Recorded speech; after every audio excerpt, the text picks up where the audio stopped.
What is an artistic style? How do these styles appear? And do artists actually know that they belong to a certain style? Welcome to the art show. Today we're going to talk about the appearance of styles, how they appear, and what they reflect. Now, when we talk about modernism, impressionism, baroque art, these words have clear definitions as they have always been there. But that's not how it actually works. For example, a painter doesn't wake up one morning and decide, today I'm going to become a modernist artist. That's not how it works. Caravaggio, a striking example of a Baroque artist, didn't think of himself as a Baroque artist. Instead, he thought of himself as Caravaggio. He was simply living, working, representing his life and his thoughts. And later, centuries later, we defined his art as a Baroque art. Now, it's important to realize that we do not usually understand our own time. As we are living through history, we do not fully realize what's happening. Political, social, economic changes are large processes, and they become clear only at a distance. In many years, historians will give definition to our time, and the same applies to art. Art historians are going to define the art of the 21st century of our time years, if not centuries later. Art styles names are usually given by art historians, sociologists, and cultural theorists, years and sometimes decades after a certain movement has already happened. But how does a new style emerge? Well, usually styles are a product of a crisis. Why? Because people become tired. They are tired of certain forms, certain philosophies, certain religious, cultural, and even economic framework. And this is a natural process.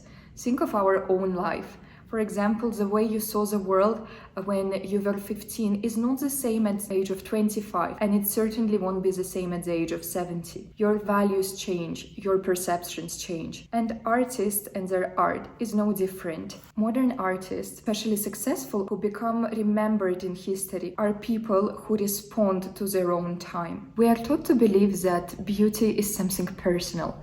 But in reality, our ideas regarding what's right and what's wrong, what's good and what's evil, what's beautiful and what's ugly, are shaped by our parents, our education, the society we live in, and more globally, they are also shared by political and environmental factors in our country, in our town, in our continent, and overall in our world. And globalization has only emphasized this. Now, art actually is a tool that teaches us to look at things from a distance, to step back and to observe the society and its feelings at a given period of time. And this is not only about the artist's personal story. Of course, personal stories do influence their art, but usually it's a combination of historical process and the personal drama or personal feelings and experiences of an artist. And the trained eye knows to see both, and can see both in a picture or in a piece of art, both the historical framework and a personal story of a certain artist. Now, a style is a way of seeing. A famous art historian, Henrik Wolfin, actually said that art was not technique, it was more about the mode of vision. Different generations see the world differently. They find beauty in different things, and they are inspired by different events and styles. Take the word Gothic, for example. Today, Gothic architecture is a pillar of many European cities. When it comes to cathedrals, when it comes to historic buildings, these buildings attract lots of tourism. We see and appreciate them. But when the word actually first emerged, the word Gothic meant barbaric. This is how the Renaissance thinkers referred to Gothic architecture. It was viewed as disproportionate, barbaric, and it was actually used as an insult. Another famous example of this is the word Impressionism. Now, the style Impressionism is called after a situation which took place on one of the salons where Claude Monet, one of the most distinguished representatives of the style, showed one of his pictures. Now, an art critic thought that the picture was not finished and it was just an impression of a painting, and it was the feelings of the artist regarding what he saw rather than the painting itself. However, now we know that Impressionism is tightly related to the appearance of photography and the new ideas of artists regarding what art should be and how it can serve people. Because obviously, when you want to depict objective reality, nothing can ever compare to a camera. So in a sense, artists had to redesign themselves and had to find new ways of creating art which would not compete with a camera.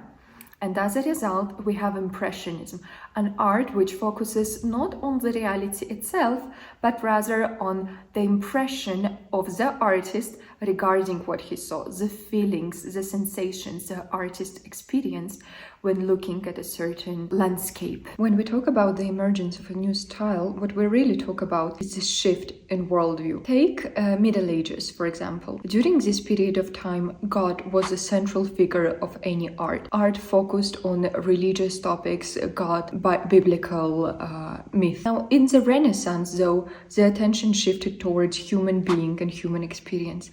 This is when artists started signing their works of art and the portraits became important and popular. So the focus moved from entity to a human individual. Another example is Baroque. The Baroque style developed during the time of much instability. There were lots of religious conflicts in Europe, but on the other side, there were scientific and geographical discoveries.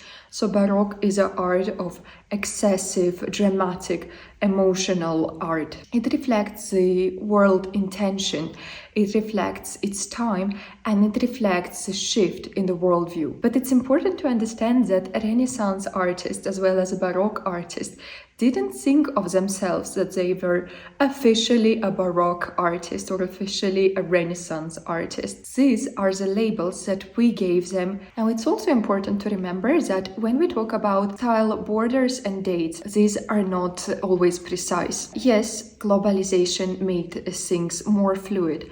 However, for most of history, as well as art history, some ideas first emerged somewhere and then spread to neighboring countries and then further and further into the world. For example, the Renaissance officially began in Italy much earlier than it reached Northern Europe. Now, as I've mentioned it, an emergence of a new style is a shift in the worldview.